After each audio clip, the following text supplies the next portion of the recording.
Good morning, students. My name is Kishore, lecturer in physics, KA and HL Degree College, Edu. We started Unit 2 Interference. In the last class, I have given you interference, brief introduction about interference. మనం last క్లాస్లో unit 2 start చేసాం ఇంటర్ఫరెన్స్లో. Unit 2లో మనం last క్లాస్లో ఏం చేసామమ్మా, interference గురించి కొంత introduction చెప్పుకున్నాం. ఇవాళ కూడా ఒకసారి డెఫినేషన్ చెప్పుకుని ఫస్ట్ ఎస్ఏ క్వశ్చన్ చెప్పుకున్నాం, ఫ్రెనల్స్ బైప్రిజం అని. ఈ వేవ్ ఫ్రంట్ ఇదంతా అవసరం లేదు, కానీ ఈ ప్రిన్సిపల్ ఆఫ్ సూపర్ పొజిషన్ కాడి నుంచి మనకు కావాలి. ప్రిన్సిపల్ ఆఫ్ సూపర్ పొజిషన్ అంటే ఏం చెప్పానన్నా, this principle states that the resultant displacement of a particle of the medium acted upon by two or more waves simultaneously is the algebraic sum of the displacements of the same particle due to individual waves in the absence of others. This principle states that the resultant displacement of the particle of the medium acted upon by a two or more waves simultaneously is the algebraic sum of the displacements of the particle due to individual waves in the absence of others. Interference అంటే చెప్పాం, interference simple, రెండు waves super impose అవ్వాలి. When two waves super impose on each other, the resultant intensity in the super position region is different from the intensities of individual waves. రెండు waves super impose అయినప్పుడు ఆ resultant intensity అనేది individual wave ఇంటెన్సిటీతో పోల్చుకుంటే different గా ఉంటుంది. దాన్ని ఏమంటాం, interference అంటాం. ఇంటర్ఫరెన్స్ రెండు రకాలు, constructive interference, destructive interference. Constructive interference అంటే ఏంటి, ఒక వేవ్ లో క్రస్ట్ వెళ్ళి సెకండ్ వేవ్ తో క్రస్ట్ లో కానీ ట్రఫ్ తో కానీ ఇంటర్ఫేర్ అయినప్పుడు రిజల్టెంట్ ఇంటెన్సిటీ అనేది మాక్సిమం ఉంటుంది. అలాంటిది ఇంటర్ఫరెన్స్ ని కన్స్ట్రక్టివ్ ఇంటర్ఫరెన్స్ అంటారు. ఒక వేవ్ లో క్రస్ట్ వెళ్ళి ఇంకో వేవ్ తో ట్రఫ్ లో కానీ, ఒక వేవ్ లో ట్రఫ్ వెళ్ళి ఇంకో వేవ్ తో క్రస్ట్ లో కానీ ఇంటర్ఫేర్ అయింది అనుకోండి, సూపర్ ఇంపోజ్ అయింది అనుకోండి, అప్పుడు రిజల్టెంట్ ఇంటెన్సిటీ ఎలా ఉంటుంది, మినిమం ఉంటుంది. అప్పుడు ఆ ఫెనామినన్ ఏమంటారు అనమాట, డిస్ట్రక్టివ్ ఇంటర్ఫరెన్స్ అని పిలుస్తారన్నమాట. ఇది two types. Next coherent sources. Coherent sources అంటే ఈ సోర్సెస్ రెండు ఉంటాయి. Two sources are set to be coherent. రెండు సోర్స్ ని కోహరెంట్ సోర్సెస్ అని ఎప్పుడు పిలుస్తారు, ఎలా పిలుస్తారంటే, ఫస్ట్ పాయింట్ ఏంటి, వాటి యొక్క ఫ్రీక్వెన్సీలు ఎలా ఉండాలి, సమానంగా ఉండాలి లేదా దాదాపుగా సమానంగా ఉండాలి. Same wavelength or nearly same, same amplitude or nearly same, constant phase or zero phase. Two sources are set to be coherent if they have same frequencies or nearly same, same wavelength or nearly same, same amplitude or nearly same, constant phase or zero phase. దీనికి example ఏం చెప్పుకోవచ్చు, laser light. Laser light అనేది coherent source కి ఒక best example గా చెప్పుకోవచ్చు. దీని two types of coherence మనం డివైడ్ చేయొచ్చు, స్పేషియల్ కోహరెన్స్, టెంపరల్ కోహరెన్స్ అన్నమాట. స్పేషియల్ కోహరెన్స్ ఎప్పుడు వస్తుందంటే కనుక, if the phase difference for any two fixed points in a plane normal to wave propagation does not vary with time, ఇక time తో పాటు కనుక చేంజ్ అవ్వకూడదు, then the wave is said to be execute spatial coherence అన్నమాట. Spatial coherence is a measure of correlation of light waves phase at different points transfer to the direction of propagation. It tells us how uniform the phase of wavefront is. Spatial coherence describes and a predictable relationship between the waves at different points in space, either lateral or longitudinal. Temporal coherence describes the correlation between waves observed at different moments of time. Time అనేది ఏమవుతూ ఉంటుంది, change అవుతూ ఉంటుంది. Temporal coherence is a measure of the average correlation between the value of wave and itself delayed by time at any pair of times. Temporal coherence tells us how monochromatic source is. Monochromatic source ఎలా ఉందనేది మనం చెప్తుంది అనమాట. In other words, it characterizes how well a wave can interfere with itself. ఎలా wave interfere అవుతుందో different టైంలో మనకి చెప్తా ఉంటుంది. ఇప్పుడు conditions for interference of light. Interference అనేది మనకు లైట్ ఫామ్ అవ్వాలంటే మన కండిషన్ ఏంటి, డిఫరెంట్ కండిషన్స్ అనమాట. మెయిన్ సస్టైన్డ్ ఇంటర్ఫరెన్స్ అని చెప్తారు. Conditions for interference of light అనేది మనకు షార్ట్ ఆన్సర్లు అడుగుతూ ఉంటాడు, ఇది ఒక్కోసారి ఎస్ఏలో యాడ్ చేస్తూ ఉంటాడు. Conditions for interference of light. The conditions for interference of light are, ఒకటి, two sources should be coherent. రెండు సోర్సులు మనకు తీసుకున్న రెండు వేవ్స్ ఉండాలి కదా, రెండు సోర్సులు మనకు ఎలా ఉండాలి, కోహరెంట్ సోర్సెస్ అయి ఉండాలి. కోహరెంట్ సోర్స్ అంటే చెప్పాం కదా, same frequency nearly same, same wavelength nearly same, same amplitude nearly same, constant phase or zero phase. దాన్ని కోహరెంట్ సోర్సులు అన్నారు. అంటే మనం తీసుకునే రెండు సోర్సులు కూడా కోహరెంట్ సోర్సెస్ అయి ఉండాలి. Two sources should be coherent.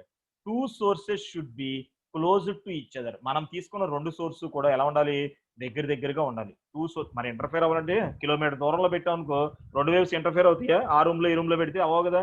అంటే రెండు సోర్సులు ఎలా ఉండాలి, దగ్గరగా ఉండాలి. Two sources should be close to each other. మనం తీసుకున్న రెండు సోర్సులు ఒకదానికొకటి దగ్గరగా ఉండాలి. లైట్ సోర్స్ షుడ్ బి మనం తీసుకున్న లైట్ సోర్స్ కంపల్సరీగా మోనోక్రమాటిక్ అయి ఉండాలి. అంటే single wavelength light అయి ఉండాలి. నాలుగో పాయింట్ ఏంటనమాట, both the waves should travel in the same direction. రెండు వేవ్స్ కూడా ఒకే డైరెక్షన్ లో ట్రావెల్ అవ్వాలి. Both the waves should travel in the same direction. ఒకే డైరెక్షన్ లో కంపల్సరీగా అవి ట్రావెల్ అవ్వాలి. Two sources should be narrow. మనం తీసుకున్న రెండు సోర్సులు నారోగా ఉండాలి, బ్రాడ్ గా ఉండకూడదు. అంటే సన్నగా ఉండాలి, నారోగా ఉండాలన్నమాట. Two sources should be narrow. Last point ఏంటన్నమాట, distance between source and screen should be large. మనం సోర్స్ తీసుకుంటాం కదా, దాన్ని ఎక్కడ అబ్జర్వ్ చేస్తాం, ఇంటర్ఫేర్ అయింది స్క్రీన్ మీద అబ్జర్వ్ చేస్తాం.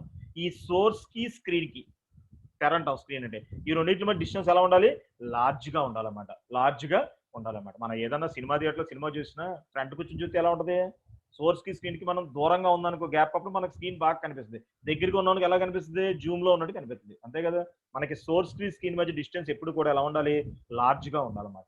Conditions for interference of light. Main conditions ఏంటన్నమాట, the conditions for the interference of light are, ఒకటి, two sources should be coherent. మనం తీసుకున్న రెండు సోర్సులు ఏమై ఉండాలి, కొహరెంట్ సోర్సెస్ అయి ఉండాలి. Two sources should be coherent. రెండు సోర్సులు కొహరెంట్ సోర్సెస్ అయి ఉండాలి. Second point be, two sources should be close to each other. మనం తీసుకున్న రెండు కోహరెంట్ సోర్సులు దగ్గరగా ఉండాలి. Two sources should be coherent. రెండో పాయింట్ ఏంటనమాట, two sources should be close to each other. రెండు సోర్సులు దగ్గరగా ఉండాలి. మూడో పాయింట్ ఏంటి, light source should be monochrome. మనం తీసుకున్న సోర్స్ ఉంటుంది చూసారా, ఆ సోర్స్ కంపల్సరీగా మోనోక్రమాటిక్ అయి ఉండాలి, నాన్ మోనోక్రమాటిక్ అవ్వకూడదు. It must be monochromatic light. నాలుగో పాయింట్ డి ఏంటనమాట, both the waves should be travel in the same directions. రెండు వేవ్స్ కూడా ఏంటంటే ఒకే డైరెక్షన్ లో ట్రావెల్ అవుతూ ఉండాలి. Both the waves should be travel in the same direction. ఐదో పాయింట్ ఏంటనమాట, two sources should be narrow. మనం తీసుకున్న రెండు సోర్సులు ఎలా ఉండాలన్నమాట, నారోగా ఉండాలన్నమాట. నెక్స్ట్ పాయింట్, నెక్స్ట్ ఆరో పాయింట్ ఏంటి, distance between source and screen should be large. Source కి స్క్రీన్ కి మధ్య డిస్టెన్స్ ఎప్పుడు కూడా ఎలా ఉండాలన్నమాట, లార్జ్, దూరంగా ఉండాలన్నమాట. Distance between source and screen should be large. Source కి స్క్రీన్ కి మధ్య డిస్టెన్స్ ఎలా ఉండాలి, లార్జ్, పెద్దగా ఉండాలి. ఇవి కండిషన్స్. ఒక ఇంటర్ఫరెన్స్ ఫామ్ అవ్వాలంటే, సస్టైన్ ఇంటర్ఫరెన్స్, మన గుడ్ ఇంటర్ఫరెన్స్ జరగాలంటే ఈ పాయింట్స్ అన్ని మనకి సాటిస్ఫై అయితే మనకి ఇంటర్ఫరెన్స్ అనేది చక్కగా ఏర్పడుతుంది. నెక్స్ట్, దీంట్లో ఫస్ట్ ఎస్ఏ క్వశ్చన్, ఫ్రెనెల్స్ బైఫ్యూజన్. మీరు ఇంటర్మీడియట్ సెక్టర్ వరకు ఈ కోహరెంట్ సోర్సెస్ తీసుకుని మనకి ఇంటర్ఫరెన్స్ ఫామ్ అవ్వాలంటే యంగ్ డబుల్ స్లిట్ ఎక్స్పెరిమెంట్ అని చదువుకుంటారు. ఇంటర్మీడియట్ లో మీరు యంగ్ డబుల్ స్లిట్ ఎక్స్పెరిమెంట్ అని చదువుకుంటారు ఇంటర్మీడియట్. మనకి ఇక్కడికి వచ్చేసరికి ఏంటనమాట, ఫ్రెనెల్స్ బై ప్రిజం. ఫ్రెనెల్ సైంటిస్ట్ ఒక బై ప్రిజం తయారు చేసి ఒక ఎక్స్పెరిమెంట్ చేశాడు అనమాట, ఫ్రెనెల్స్ బై ప్రిజం. చూడండి అందరికి ఒక diagram. Fresnel used a biprism to show interference phenomenon. Fresnel అనే సైంటిస్ట్ ఏం చేశారు, బైప్రిజం అంటే రెండు ప్రిజంలు అతికిస్తాడు అన్నమాట. Fresnel used a biprism to show interference phenomenon. Interference ఎలా జరుగుతుంది, ఇంటర్ఫెరెన్స్ ఫెనామినన్ ఎలా జరుగుతుంది అనేది ఒక బైప్రిజం ద్వారా Fresnel అనే సైంటిస్ట్ మనకి ఎక్స్ప్లెయిన్ చేశాడు అన్నమాట. Fresnel used a biprism to show interference phenomenon. Biprism తీసుకుని మనకి ఏం చేశాడు అన్నమాట, ఇంటర్ఫెరెన్స్ ఫెనామినన్ ని ఎక్స్ప్లెయిన్ చేశాడు. The biprism ABC consists of two small acute angle prisms, each of angle half degree, which are joined base to base with Canada balsam. మనం తీసుకుంది acute angle, obtuse angles అని intermediate లో చదువుకుని ఉంటారు. రెండు prisms తీసుకున్నాడు, acute angle prisms. Each ప్రతి దాని యొక్క యాంగిల్ అంతా హాఫ్ డిగ్రీ అనమాట. వాటి యొక్క బేస్లు ఉంటాయి కదా, which are joined base to base. వాటి యొక్క బేసిస్ ని ఏం చేశాడు అనమాట, బేసిస్ ని జాయిన్ చేశాడు. జాయిన్ చేసి దేంట్లో జాయిన్ చేశాడు, కెనడా బాల్సమ్ అనే పదార్థంతో అతికిచ్చాడు అనమాట. అంటే రెండు ప్రిజమ్స్ తీసుకుని, small angle acute angle prisms తీసుకుని వాటికి యాంగిల్స్ ఏంటంటే half degree, which are joint, వాటికి బేసిస్ ఏం చేశాడు అనమాట, కలిపాడు, అతికిచ్చాడు. దేంతో, ఏ పదార్థంతో అతికిచ్చాడు అనమాట, కెనడా బాల్సమ్ అనే సబ్స్టెన్స్ తో అతికిచ్చాడు. కెనడా బాల్సమ్ తో అతికిచ్చాడు అనమాట. The biprism ABC consists of two small acute angle prisms, each of angle half degree, which are joined base to base with Canada balsam. Which are joined base to base with Canada balsam. రెండు prisms ని Canada balsam అనే substance తో అతికిచ్చారు. చూడండి, the prism is placed with its refracting edges parallel to the line of source S such that SA is normal to the place. చూడండి, ABC అనే prism ఏం చేశారన్నమాట, S అనే సోర్స్ ఉంది కదా, line of source S, such that SA is normal to the base. SA అనేది ఎలా ఉండాలన్నమాట, నార్మల్గా ఉండాలి. బేస్కి ఎప్పుడు కూడా ఈ లైన్ ఎలా ఉండాలన్నమాట, నార్మల్గా ఉండాలి. Such that SA is normal to the base. The prism is placed such that its refracting edges parallel to the, ఈ రిఫ్రాక్టింగ్ ఎడ్జెస్ అనేవి ఎలా ఉండాలన్నమాట, ఈ లైన్ ఆఫ్ సోర్స్ కి ఎటు కూడా ప్యారలల్ గా ఉండాలి. మనకి ఇచ్చే సోర్స్ నుంచి వచ్చే లైన్ కి ఈ రిఫ్రాక్టింగ్, ఇది 3 డైమెన్షన్ అనమాట, కనిపిస్తుంది మనకి దీంట్లో. ఇదిగోండి ఈ రిఫ్రాక్టింగ్ ఎడ్జెస్ ఉన్నాయి కదా, ఈ రిఫ్రాక్టింగ్ ఎడ్జెస్ కి ఎలా ఉండాలన్నమాట, the prism is placed with its refracting edges parallel to the line of source S such that SA is normal to the base. Base కి ఎలా ఉండాలన్నమాట, నార్మల్ గా ఉండేటట్టు తీసుకున్నారు అన్నమాట. When light falls from S on the lower portion of biprism, the ray will bend in upward direction and appears to come from virtual source S2. చూడండి ఇక్కడ నుంచి లైట్ రే బయలుదేరింది కదా, మన సోర్స్ ఇది. ఈ సోర్స్ నుంచి లైట్ రే ఇదిగోండి లోవర్ పోర్షన్, ఈ బైప్రిజం లోవర్ పోర్షన్ లో పడింది అనుకోండి. యాక్చువల్గా ఇలా పడితే ఏమై ఉండాలి, ఈ ప్రిజం లేకపోతే ఇలా వెళ్ళిపోవాలి లైన్. కానీ ఇలా పెడతాం వల్ల ఏమవుద్ది, ఇలా రిఫ్రాక్షన్ చెంది ఇదిగోండి ఇలా బెండ్ అయింది అప్వర్డ్స్, అంటే పై భాగంలో, అంటే ఇలా వెళ్ళాల్సింది ఏమైంది, పైకి బెండ్ అయింది. when the light falls from S on the lower portion of biprism will bend in upward direction. అది ఏమవుద్ది, పై భాగానికి బెండ్ అయ్యి ఇలా వెళ్తుంది అనమాట. ఇలా వెళ్ళి ఎక్కడి నుంచి వచ్చినట్టు అనిపిస్తుంది, యాక్చువల్గా సోర్స్ మనకి S2 నుంచి వర్చువల్ సోర్స్, మిథ్యా ప్రతిబింబము అంటాం అనమాట. ఇవి ఉండవు యాక్చువల్గా, మనకు ఉన్నట్టు అనిపిస్తూ ఉంటాయి. ఎస్ యొక్క వర్చువల్ సోర్స్ S2, అంటే S2 అనే సోర్స్ ఉంది, ఇక్కడ నుంచి ఇలా లైన్ వచ్చినట్టు మనకి కనిపిస్తూ ఉంటుంది అనమాట. అంటే వెన్ లైట్ సోర్స్ ఎస్ నుంచి బయలుదేరిన లైట్ రే లోవర్ పోర్షన్ లో పడి అప్పర్ పోర్షన్ అంటే పైకి బెండ్ అయ్యి ఎక్కడి నుంచి వచ్చినట్టు అనిపిస్తుంది అనమాట, S2 అనే వర్చువల్ సోర్స్ నుంచి వచ్చినట్టు అనిపిస్తుంది.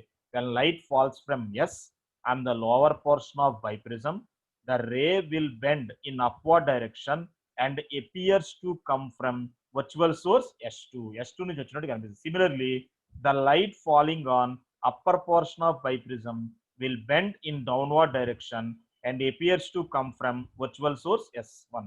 అంటే అర్థం చూడండి, ఇప్పుడు ఎస్ నుంచి బయలుదేరిన లైట్ రే లోవర్ పోర్షన్ లో పడి పైకి బెండ్ అయ్యి, అంటే ఇలా వెళ్ళిపోవాల్సింది పైకి బెండ్ అయ్యి ఇలా వెళ్ళి ఎక్కడి నుంచి వచ్చినట్టు అనిపిస్తుంది S2. అదే విధంగా ఎస్ నుంచి బయలుదేరిన లైట్ రే అప్పర్ పోర్షన్ లో పడింది ఏమవుద్ది, యాక్చువల్గా ఇలా వెళ్ళిపోవాలి, అంతేనా, ఇలా స్ట్రైట్ గా వెళ్ళిపోవాలి. ఈ ప్రిజం ఉండడం వల్ల ఏమైంది, కిందకి బెండ్ అయింది, బెండ్ అయ్యి ఇదిగోండి ఎలా వెళ్తుంది. ఎక్కడి నుంచి వచ్చినట్టు అనిపిస్తుంది, లైట్ రే వెనక్కి ఎక్స్టెండ్ చేసాం అనుకో, S1 అనే వర్చువల్ సోర్స్, ఈ మిథ్యా ప్రతిబింబం, మిథ్యా ఇమేజ్ అంటారు, మిథ్యా సోర్స్ అంటాం అనమాట. అంటే వర్చువల్ సోర్స్ అంటాం అనమాట, మనకి ఆ సోర్స్ నుంచి వచ్చినట్టు అనిపిస్తాం అనమాట.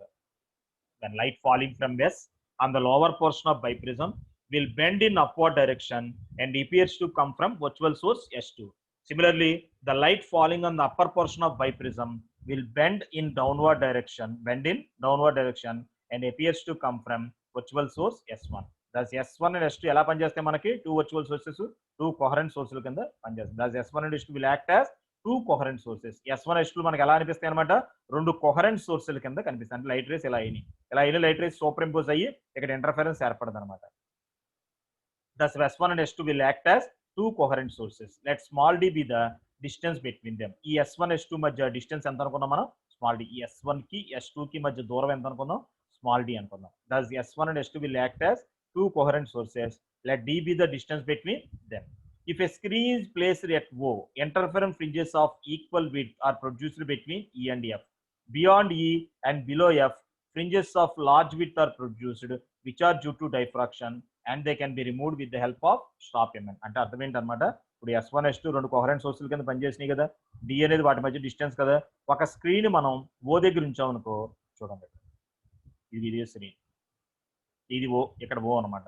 If a screen is placed at O, ఇది O అంటే సెంటర్, ఈ పాయింట్ ఇక్కడ ఉంచాం మనం. If a screen is placed at, ఇది screen, if a screen is placed at O, interference fringes ఇవన్నీ ఏర్పడుతున్నాయి చూసారా, ఇవన్నీ ఎలా ఉన్నాయి, ఒకదానికోటి ఈక్వల్ విడ్త్ లో ఉన్నాయా. Interference fringes of equal width are produced between E and F. E కి F కి మధ్యలో ఈక్వల్ విడ్త్ ఉన్న ఇంటర్ఫరెన్స్ ఫ్రింజెస్ ఏర్పడతాయి. అంటే మీకు ఇంటర్మీడియట్ లో చదువుకున్నారు, ఇంటర్ఫరెన్స్ ఏర్పడినప్పుడు వ్యతికరణం జరిగినప్పుడు మనకి ఏం జరుగుతుంది అనుకో, చీకటి వెలుగు పట్టీలు ఏర్పడతాయని చదువుకున్నాం తెలుగు మీడియంలో ఇంటర్మీడియట్ లో. అంటే alternatively bright and dark fringes ఏర్పడతాయి ఇంటర్ఫరెన్స్ ఏర్పడినప్పుడు. అదే ఇక్కడ జరుగుతుంది అనమాట, alternative bright and dark fringes ఏర్పడతాయి. ఈ లైట్ రే ఇది వెళ్ళి సూపర్ ఇంపోజ్ అవడం వల్ల ఇంటర్ఫరెన్స్ జరిగి E కి F కి మధ్య మనకి ఈక్వల్ విడ్త్ ఉన్న ఇంటర్ఫరెన్స్ ఫ్రింజెస్ ఏర్పడతాయి. బియాండ్ E అంటే E కి పై భాగంలోను, బిలో F E కి పై భాగంలోను, F కింద భాగంలోను fringes of large width are produced. E కి పై భాగంలోను, F కింద భాగంలోను లార్జ్ విడ్త్ ఉన్న ఫ్రింజెస్ ఏర్పడుతుంది. లార్జ్ విడ్త్ ఉన్న ఫ్రింజెస్ ఏర్పడతా ఉంటాయి. దేని వల్ల అంట, డ్యూ టు డైఫ్రాక్షన్. అంటే డైఫ్రాక్షన్ అంటే ఏంటి, bending of light rays at the edges of the obstacle. ఒక లైట్ రే బయలుదేరినప్పుడు ఎడ్జెస్ దగ్గర బెండ్ అవుద్ది. బెండ్ అయి ప్రయాణించకుండానే డైఫ్రాక్షన్. ఆ డైఫ్రాక్షన్ వల్ల లార్జ్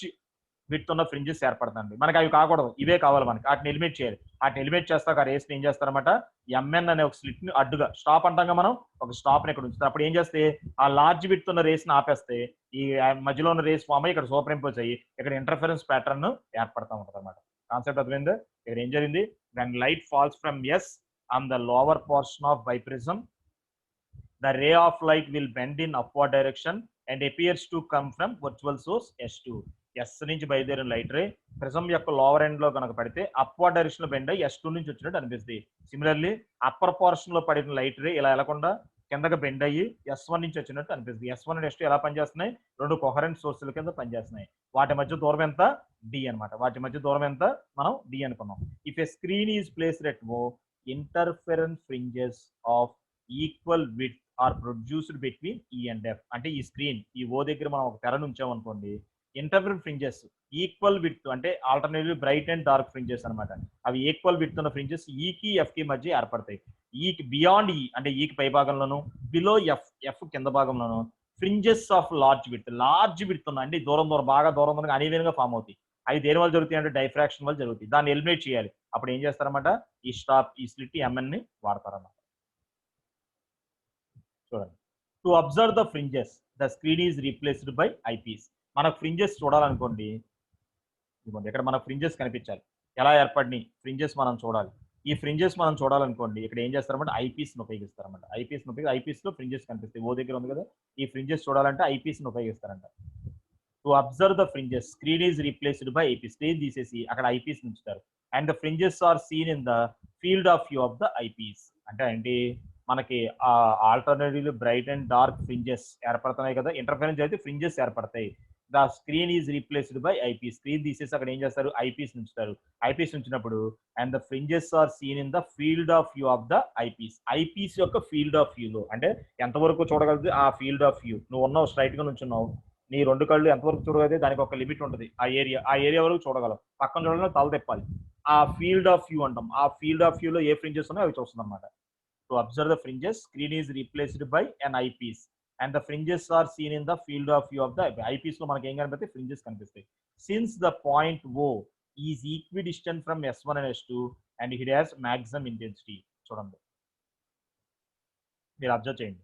ఈ సెంటర్ O కదా, ఈ O అనేది S1 నుంచి కానీ S2 నుంచి కానీ సమానమైన దూరంలో ఉంటుంది అన్నమాట. సిన్స్ ద పాయింట్ O, ఇది O అనుకుంటే, since the point O is equidistant from S1 and S2. ఈ O అనేది S1 అండ్ S2 ని సమాన దూరంలో ఉండటం వల్ల దాని యొక్క పాత్ డిఫరెన్స్ అంటాం. మన ఫ్రింజెస్ ఎలా ఏర్పడితే పాత్ డిఫరెన్స్, ఫేజ్ డిఫరెన్స్ కూడా చెప్తారు. ఈ రెండు వేవ్స్ యొక్క పాత్ డిఫరెన్స్ ఎంత ఉంటుంది, ఇక్కడ 0 ఉంటుంది. 0 అంటే ఏంటంటే మాక్సిమం ఇంటెన్సిటీ మాక్సిమం ఉంటుంది అనమాట. అది ఇక్కడ చెప్పాడు. Since the point O is equidistant from S1 and S2 and hence it has maximum intensity. Maximum intensity ఉంటుంది దానికి. On both sides of O, O కి పై భాగంలో కింద భాగంలో bright and dark fringes are produced. అంటే ఇదిగోండి, ఈ O దగ్గర బ్రైట్ ఏర్పడుతుంది. ఇక్కడ నుంచి పై భాగంలో కింద భాగంలో ఆల్టర్నేటివ్ ఏం ఏర్పడతాం అంటే మనకి బ్రైట్స్ డార్క్స్ ఏర్పడుతుంది. ఆల్టర్నేటివ్ ఈ లైన్ కి మధ్యలో పై భాగం కింద భాగంలో alternatively bright and dark fringes అనేవి ఏర్పడుతూ ఉంటాయి. Produced and the width of the bright and dark fringe and the width of the bright fringe and dark fringe is given by beta is equal to lambda d by. దీని fringe width అంటారు. Beta అంటే fringe width. Beta is equal to Young double slit experiment లో మనం చదువుకున్నాం intermediate లో. Beta is equal to ఎంత, lambda D by D. Fringe width beta is equal to ఎంత, lambda D by D. ఇక్కడ lambda అంటే ఏంటి, where lambda is wavelength of given monochromatic source of light. ఇక్కడ lambda అంటే ఏంటి, wavelength of given monochromatic source of light. D అంటే ఏంటి, distance between source and screen. ఇది సోర్సే కదా, ఇది స్క్రీనే కదా, ఈ రెండింటి మధ్య distance between source and screen. Small D అంటే తెలుసు కదా, distance between two virtual sources S1 S2 coherent sources మధ్య డిస్టెన్స్ అనమాట. అంటే ఏం చేయాలన్నమాట, మనకు ఫ్రింజెస్ కనిపిస్తాకి స్క్రీన్ తీసి ఐపీస్ ఉంచారు. ఐపీస్ ఉంచగానే అక్కడ ఏం కనిపిస్తే ఫ్రింజెస్ అబ్జర్వ్ చేస్తారు field of view of the eyepiece లో. O అనేది మనం తీసుకున్న రెండు సోర్సెస్ నుంచి S1 S2 నుంచి, ఈ S1 S2 నుంచి ఈక్వి డిస్టెన్స్ లో ఉంటే గనక, ఈక్వి డిస్టెన్స్ లో ఉన్నప్పుడు పాత్ డిఫరెన్స్ అంటారు అనమాట. ఆ పాత్ రిఫరెన్స్ ఎంత ఉంటుంది? 0 ఉంటుంది. 0 అంటే మాక్సిమం ఇంటెన్సిటీ అనమాట. ఎక్కడ మాక్సిమం ఇంటెన్సిటీ అనేది ఓ దగ్గర మాక్సిమం ఇంటెన్సిటీ ఉంటుంది. దానికి పై భాగంలో కింద భాగంలోనూ alternatively bright and dark fringes అని ఏర్పడతాయి. అవి ఈక్వల్ విడ్త్ ఉన్న ఫ్రింజెస్ ఏర్పడతాయి అనమాట. ఆ producer and the width of the fringe, bright fringe and dark fringe ఏదిట్ల మధ్య అయినా సరే బ్రైట్ డార్క్ ఫ్రింజెస్ ఎంత ఉంటుంది అనమాట? Beta is equal to lambda D by D. దీన్ని ఫ్రింజ్ విడ్త్ అని పిలుస్తారు. ఇక్కడ లాంబ్డా అంటే ఏంటి? Wavelength of given monochromatic source of light. D అంటే ఏంటి? Distance between source and screen అన్నమాట. Distance between source and screen అన్నమాట.